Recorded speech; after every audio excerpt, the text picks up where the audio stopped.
Hey, it's Shana Meyerson with YOGAthletica in Los Angeles, California. Here today to show you how I pike press into Pincha Mayurasana. Now, I'll be honest, for me, the pike press to Pincha is a lot more difficult than the pike press to handstand. Now, that could be because I have two very crappy shoulders. Forgive me, shoulders, I love you, but you are crappy. So this might be very easy for you. It might be challenging, especially if you got a pair of these on your side. So, without further ado, there are two main things that I think are necessary to warm up for this pose. Now, keep in mind, this is an inversion, so it's gonna come towards the end of your practice anyway. So hopefully you're nice and warm by the time you get to a pike press to Pincha. Okay, so first thing is a deep dive into your downward facing doggy. So my normal dog is sort of high, right? I lift up into my ribs and I sort of pull my hips back away from my hands. Instead of that, we'll take more of an Iyengar style dog where you bend your knees and get your chest very, very close to your thighs, like maybe even rib cage to thighs.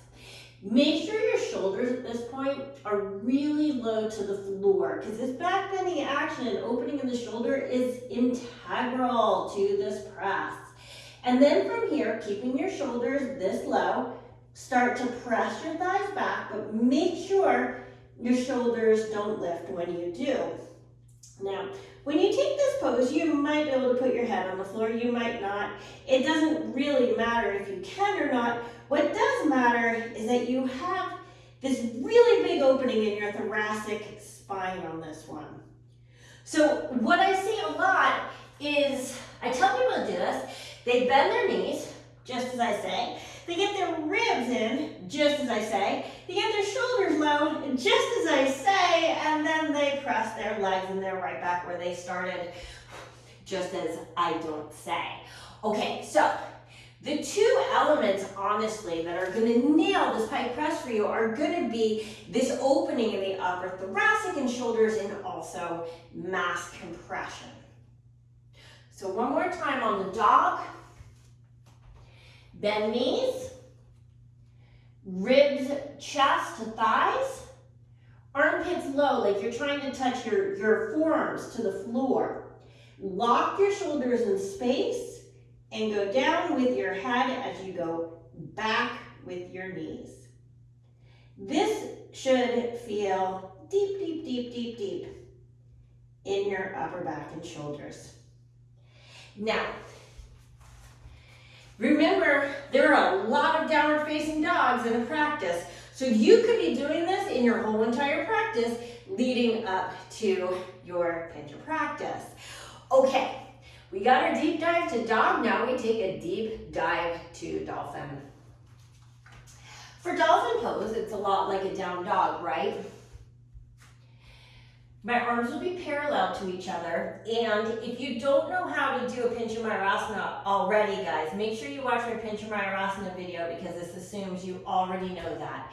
And that being said, if you need a strap on your arms or a block between your hands to keep your arms parallel, put them on, put that strap on. Okay, so for my deep dive to my dolphin pose, I straighten my legs, just like I'm coming into a dolphin. And then make sure your shoulders pull back behind your elbows. Now, as I walk my feet in, and keep them about hips width apart, not wider than that, keep pulling your shoulders back in space.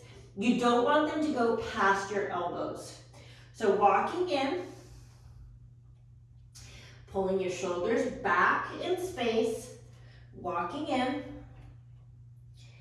and finding an edge. So don't worry what your edge looks like. We all have very different bodies. I've seen people who can walk all the way to their elbows, and I know people who can't walk much further than a dog. That's fine too, but this is the work. And when you're ready to come down,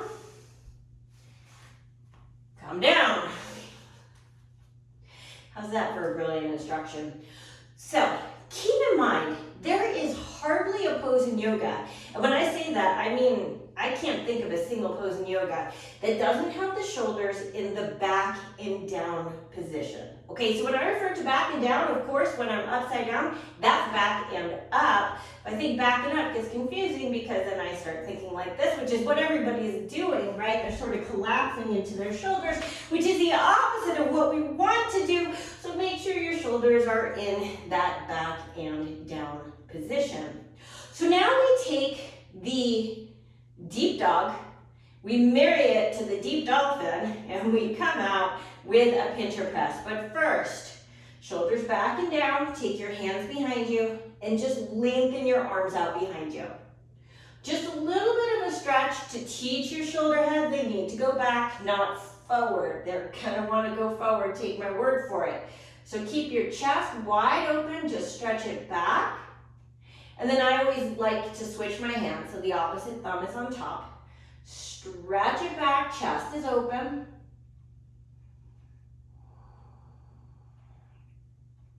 Okay, so again, depth of dog in upper back, compression of dolphin with your legs walking in and shoulders in that back and down position. Now, my entry into the pre-press dolphin on this one is sort of unique. For me, I must come in a back bend. So instead of walking in the same way I just did in a dolphin, I start with my forearms down and I melt my chest exactly as I did in that downward facing dog. So that instead of coming in here, you see how my back is almost rounded. I'm going to come in with my feet a little further back, melty chest. Here, you see the difference?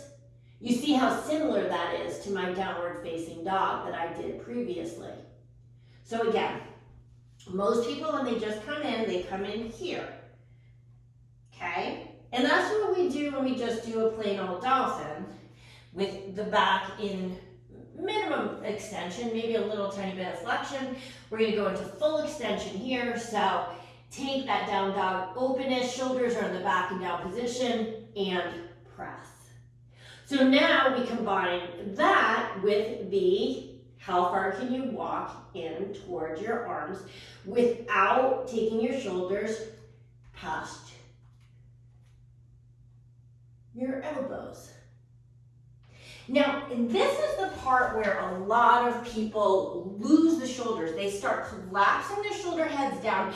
And I see a lot of people when they try to pike press, or they might actually successfully pike press, they bend their elbows so much they can kiss the floor. We're going to try to avoid that by keeping the shoulders in that back and down position and pulling them back and resisting. So as the legs walk in, my shoulders are going to compress into my legs.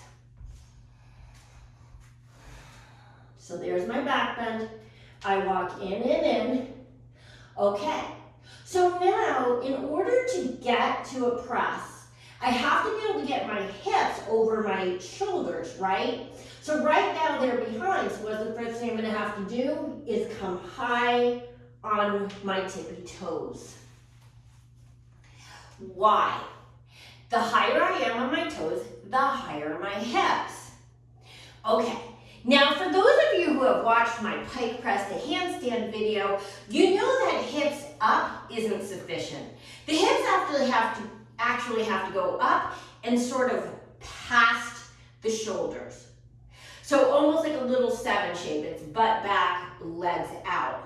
So that when I'm lifting up, remember, my legs are not working this pose. They're following this pose. That's what makes it a press, not a jump. And by the way, if you keep jumping, you're not going to learn how to press.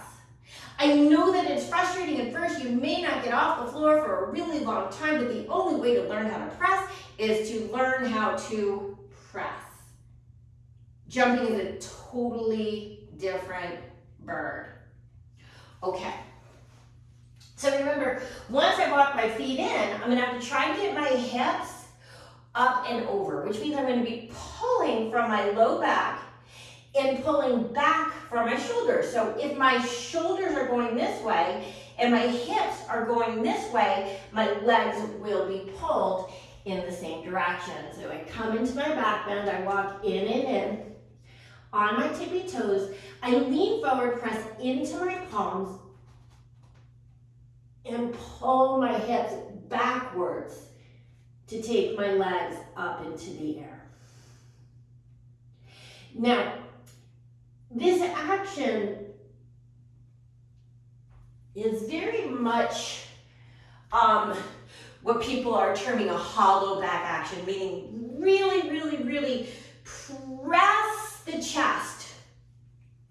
What we're trying to create is sort of a spring-loaded action that when the hips go high enough, the feet have no choice but to follow. So what I found on this one is I need to compress to my absolute edge. I need to go to my perceived edge and then take it a little further. Palms press, shoulders are in the back and down position, so they're resisting the desire to collapse. Hips high. And as I press into my hands and my chest and pull my shoulders back in the same action as the dog, as the hips go that way, my feet literally run out of room. Remember also, in all piking, squeeze your legs together. If they're flailing all over the place, you're not, first of all, it's not a pike. A pike means that your feet are together, okay? But they're also not really working for you. It's actually a lot easier to go out on this one, to do like a straddle press. But the only way to maintain this pike is to squeeze, squeeze, squeeze, squeeze, squeeze, squeeze, squeeze those thighs. Okay, one more time. So my hands are pressing, my shoulders are in the back and down position.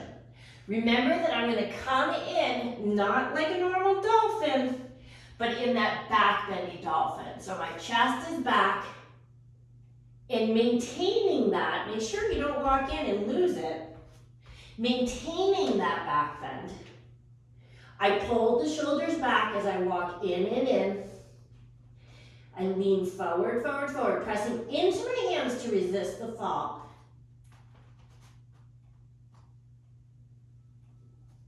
And up. Now careful, because sometimes that up will go a little fast. You might surprise yourself. Once you get off the floor, your legs are like, woohoo! So, if you're not super comfortable here, use a wall. Paul's your friend. Do whatever you need to do to make this safe and to make it secure. This one can be frustrating, I get it. It's been frustrating for me for a very long time. But in time, it comes. Be patient. Don't jump. Get that big back bendy action in your upper back. Tons of compression between your thighs and your torso, and keep the shoulders in the back and down action. And I hope that you can press this right into your pretty pincha. This is Shana Meyerson with YOGAthletica in Los Angeles, California, wishing you an awesome day.